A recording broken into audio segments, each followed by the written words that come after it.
आज का समाज अजीब हो चुका है। हमारे पास आज जो नोट्स हैं, उनकी शुरुआत इसी एक लाइन से होती है।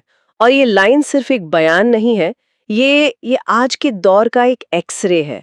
एक बहुत ही असहज करने वाली सच्चाई की तरफ इशारा करता है। और वो सच्चाई है हमारी खामोशी। कैसे हम अपने सामने अपनी आंखों से गलत होते हुए देखते हैं पर चुप रहते हैं जैसे ये सब नॉर्मल हो। तो आज हम इसी खामोशी की तह तक जाने की कोशिश करेंगे।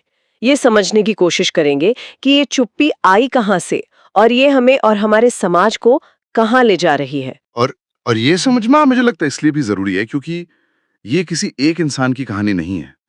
ये एक सामूहिक बर्ताव बन चुका है, एक पैटर्न। इन नोट्स में जो सबसे दिलचस्प बात सामने आती है वो ये है कि हमारी डिजिटल जिंदगी, जहां हम हर मुद्दे पर अपनी राय रखते हैं, और हमारी असल जिंदगी की जिम्मेदारियां, इनके बीच एक बहुत गहरी खाई बन गई है। ऐसा लगता है कि ऑनलाइन तो हम सब बहुत एक्टिव हैं, बहुत जागरूक हैं, लेकिन जैसे ही फोन नीचे रखते हैं, हमारी सोच और हमारी आवाज दोनों ऑफलाइन मोड में चली जाती है। इसी बात को थोड़ा और खोलते हैं।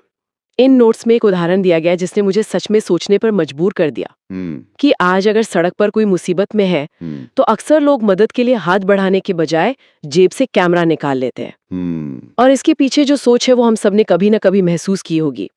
मैं क्यों बोलूं, मुझे क्या लेना देना, मैं क्यों पढ़ूं इस चक्कर में। ये सवाल अब सिर्फ बहाने नहीं रहे, ये धीरे धीरे हमारे समाज की आदत बन गए हैं। एक खामोशी की संस्कृति। हाँ, और इस व्यवहार को अगर हम गहराई से देखें तो ये सिर्फ निष्क्रियता या इनएक्टिव होना नहीं है, ये उससे कहीं ज्यादा गंभीर है। यहाँ एक बहुत शक्तिशाली लाइन है जो कहती है, जनता जुर्म नहीं करती पर खामोशी से गलत का साथ जरूर देती है। ये तो बहुत गहरी बात है। इसका मतलब तो ये हुआ कि न्यूट्रल रहना या चुप रह जाना भी असल में एक पक्ष चुनना ही है। आप अनजाने में ही सही पर गलत करने वाले का पक्ष ले रहे हैं, उसे एक तरह की साइलेंट परमिशन दे रहे हैं। बिल्कुल, यही इस खामोशी का सबसे बड़ा खतरा है। जब किसी गलत बात पर कोई आवाज नहीं उठती तो वो धीरे धीरे सामान्य लगने लगती है, नॉर्मलाइज हो जाती है। और जो गलत कर रहा है उसकी हिम्मत और बढ़ जाती है क्योंकि उसे रोकने वाला, टोकने वाला कोई नहीं है। तो बिना कुछ किए भी सिर्फ चुप रहकर आप उस अन्याय में एक भागीदार बन जाते हैं।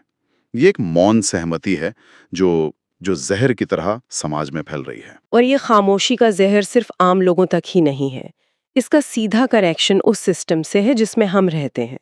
इन नोट्स में सिस्टम की उन समस्याओं का जिक्र है जिन्हें हम रोज अखबारों में पढ़ते हैं या खबरों में देखते हैं। सरकारी कामों में देरी, भ्रष्टाचार, पक्षपात। सत्ता का खेल। हाँ, हम सब ये जानते हैं, पर हमारा गुस्सा वो कितना टिकता है। जैसे कोई बड़ा मुद्दा सामने आता है तो सोशल मीडिया पर तूफान आ जाता है, हैशटैग ट्रेंड करने लगते हैं और फिर 3 या 4 दिन बाद सब शांत, हम अगली खबर की तरफ बढ़ जाते हैं। और यहाँ पर इस विश्लेषण का सबसे दिलचस्प हिस्सा आता है, वो ये कि सिस्टम इस बात को बहुत अच्छी तरह समझता है। एक बहुत पते की बात लिखी है इसमें। सिस्टम जानता है कि लोग ज्यादा देर तक लड़ते नहीं। सत्ता में बैठे लोग या जो व्यवस्था चला रहे हैं वो इस पैटर्न को पहचानते हैं। उन्हें पता है कि जनता का गुस्सा उफान पर आएगा, कुछ दिन रहेगा और फिर उनका ध्यान किसी और चीज पर चला जाएगा, दबाव अपने आप खत्म हो जाएगा। तो ये एक तरह का साइकिल बन गया है, एक ऐसा चक्कर जो टूट ही नहीं रहा। हम गुस्सा दिखाते हैं, सिस्टम इंतजार करता है, हम भूल जाते हैं और फिर सब कुछ वापस पहले जैसा हो जाता है। ये तो बड़ा निराशाजनक लगता है। ऐसा लगता है जैसे हमारी आवाज का कोई असर ही नहीं हो रहा। असर होता है, लेकिन वो असर लगातार दबाव बनाने से होता है। और ये जो भूलने की प्रक्रिया है, इसे और तेज करने में एक नए खिलाड़ी ने बहुत बड़ी भूमिका निभाई है, जिसका नाम है सोशल मीडिया। और यहीं पे हमें आज का सबसे बड़ा विरोधाभास देखने को मिलता है। हाँ, ये बात सही है। सबके पास अपनी बात कहने का प्लेटफॉर्म है, एक माइक है, लेकिन ऐसा लगता है कि सच बोलने की या जरूरी मुद्दों पर टिके रहने की हिम्मत कम हो गई है। जैसा कि इन नोट्स में लिखा है, लोग ट्रेंडिंग टॉपिक्स पर चिल्लाते हैं और असली मुद्दों पर चुप रहते हैं। इसे ही दिखावटी सक्रियता या परफॉर्मेटिव एक्टिविज्म कहता है। मतलब किसी मुद्दे पर एक इंस्टाग्राम स्टोरी लगा देना या एक हैशटैग ट्वीट कर देना और फिर ये महसूस करना कि हमारी जिम्मेदारी पूरी हो गई। जबकि असल बदलाव के लिए जो मेहनत लगती है वो इससे कहीं ज्यादा है। यहाँ पर एक और अच्छी लाइन है जो कहती है, सही चीज को सपोर्ट करना मुश्किल लगता है पर मीम बनाना आसान लगता है। और हम अक्सर आसान रास्ता चुन रहे हैं। तो मतलब हम सब डिजिटल वॉरियर्स तो बन गए हैं। हमारी लड़ाइयाँ और हमारी जीत सिर्फ स्क्रीन तक ही सीमित हैं। इसका जमीन पर क्या असर हो रहा है? क्या इस ऑनलाइन शोर से वाकई कोई बदलाव आ रहा है? बहुत कम। ज्यादातर मामलों में ये सिर्फ एक भ्रम पैदा कर रहा है। हमें लगता है कि बहुत कुछ हो रहा है, बहुत आवाज उठ रही है, लेकिन असल में जमीनी हकीकत जस की तस रहती है। और ये भ्रम कई बार असल एक्शन से भी ज्यादा खतरनाक होता है, क्योंकि ये हमें एक झूठी तसल्ली दे देता है कि हमने अपना काम कर दिया। ऑनलाइन शोर और जमीनी बदलाव के बीच की खाई लगातार बढ़ती जा रही है। और इस डिजिटल दुनिया और कम होते अटेंशन स्पैन का सबसे ज्यादा असर शायद युवा पीढ़ी पर पड़ रहा है। इन नोट्स में युवाओं को लेकर एक बहुत तीखी और शायद कुछ लोगों को चुभने वाली बात कही गई है। वो ये कि यूथ पावरफुल है पर अटेंशन 10 सेकंड की। उनमें जागरूकता है, वो जानते हैं कि क्या गलत हो रहा है, लेकिन एक्शन लेने की इच्छा नहीं है। ज्ञान है, पर जैसा इसमें लिखा है, दिमाग सिर्फ रील्स में लगा है। आपको क्या लगता है, क्या ये कहना युवाओं के साथ थोड़ा अन्याय नहीं है, या इसमें वाकई कोई गहरी सच्चाई है? देखिए, इसे किसी पर दोष मढ़ने के नजरिए से नहीं देखना चाहिए। ये एक पूरी पीढ़ी की सच्चाई है, जो जानकारी के एक ऐसे सैलाब के बीच बड़ी हो रही है जो पहले कभी नहीं था। हर सेकंड एक नई रील है, एक नई खबर है। तो किसी एक मुद्दे पर लंबे समय तक टिके रहना वाकई मुश्किल है। लेकिन इसका नतीजा वही निकल रहा है जिसकी तरफ ये नोट्स इशारा कर रहे हैं। और वो नतीजा है एक खतरनाक सोच।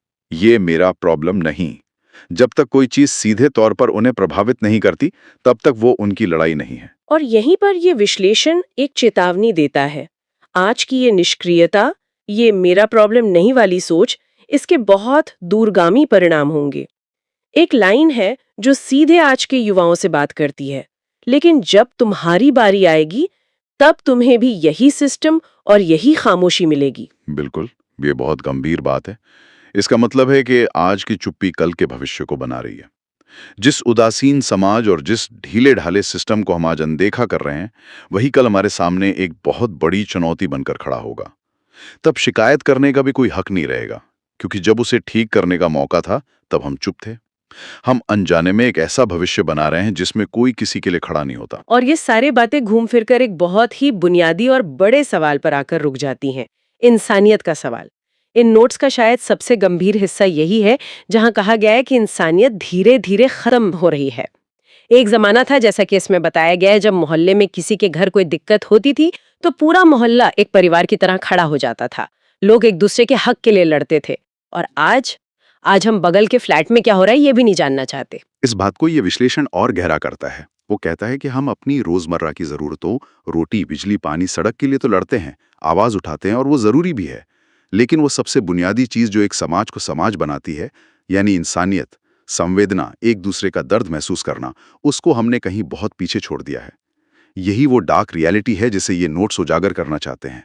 ये हमारे सामाजिक मूल्यों में एक ऐसे बुनियादी बदलाव की तरफ इशारा है जहां व्यक्तिगत जरूरतें और फायदे सामूहिक संवेदनाओं पर बहुत भारी पड़ चुके हैं। तो फिर सवाल ये उठता है कि इस समीकरण को बदलेगा कौन? अगर सिस्टम अपनी चाल चल रहा है और जनता खामोश है, तो उम्मीद कहाँ है? इन नोट्स के मुताबिक जो शक्तिशाली हैं वो सिस्टम को अपने हिसाब से चलाते हैं, लेकिन जो आम जनता है उसके पास एक बहुत बड़ी ताकत है, आवाज। पर यहाँ एक शर्त है। हाँ, और वो शर्त ही सब कुछ है। शर्त ये है कि आवाज काम तभी करती है जब वो मिलकर उठे। जैसा इसमें साफ लिखा है, अकेले आदमी को कोई नहीं सुनता। इतिहास गवाह है, जब भी जनता एक साथ बोली है, एक आवाज में बोली है, तो बड़े से बड़े सिस्टम को झुकना पड़ा है। ताकत आवाज में नहीं, आवाजों के एक साथ आने में है। और यहीं पर इस पूरी समस्या की जड़ सामने आती है।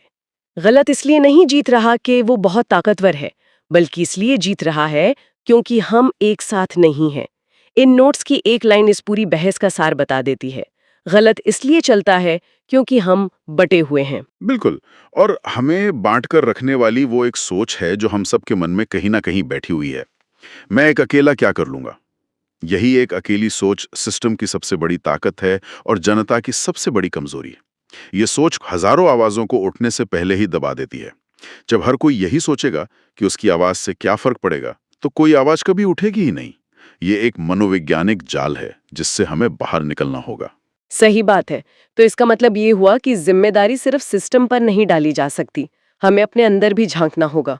और मुझे लगता है कि ये इन नोट्स का सबसे जरूरी संदेश है। वो साफ कहते हैं, जितना सिस्टम की गलती है उतनी ही जनता की खामोशी भी गलती है।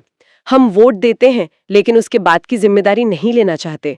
हम सोशल मीडिया पर लंबे लंबे कमेंट लिखते हैं पर असल दुनिया में एक कदम नहीं उठाते। और यही आत्मचिंतन का बिंदु है। ये विश्लेषण किसी पर दोष मढ़ने से ज्यादा सामूहिक जिम्मेदारी की बात करता है। ये कहता है कि इस पूरी समस्या की जड़ एक ही है। आज का इंसान सिर्फ अपना फायदा देखता है। जब समाज का हर व्यक्ति, हर तबका सिर्फ अपने निजी स्वार्थ के बारे में सोचेगा, तो फिर समाज की यानी हम सब की भलाई के बारे में कौन सोचेगा? और शायद यही वो खाली जगह है, वो वैक्यूम है जिसका फायदा पूरा सिस्टम उठाता है। जब हम आपस में ही अपने अपने फायदों के लिए लड़ रहे होते हैं, तो हम उस बड़ी लड़ाई को लड़ना भूल जाते हैं जो हम सबको मिलकर लड़नी चाहिए थी। सही कहा।